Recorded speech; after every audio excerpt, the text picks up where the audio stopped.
What is bursitis? It was one of the Instagram questions I got. And can it be treated with surgery? Bursitis is not uncommon.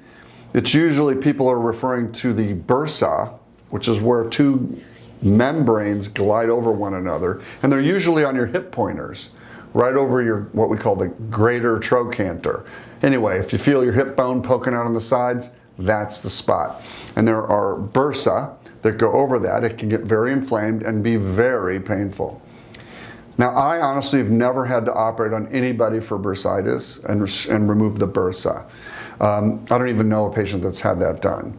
I know it is done. I don't know what the results really are. I don't think they're that good. Most people can overcome it with pain management injections, a little steroid, some heat, some anti-inflammatory medications, some exercise, physical therapy, and strengthening, and get the bursitis to settle down.